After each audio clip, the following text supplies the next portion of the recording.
gran evento nesta Feira do Viño de Valdeorras, porque pensamos que este é un evento importante para a divulgación, para a posta en valor social,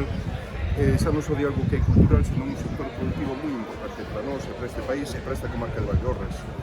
O sector do viño en Galiza ocupa 2.000 postos de traballo, máis de 2.000 postos de traballo directos e moitos outros inducidos. Ten unha capacidade moi importante, ten unha gran potencialidade. Nós queremos, defendemos,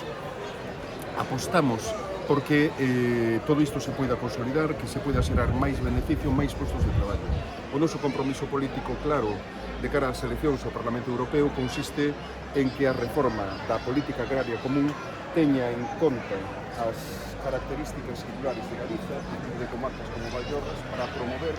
tanto a elaboración e a produción como os procesos de comercialización. Hai elementos para nós moi importantes, teñen a ver coa base territorial para elaborar, para producir,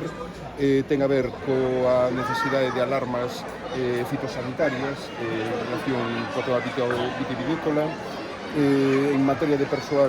coa formación, coa estabilidade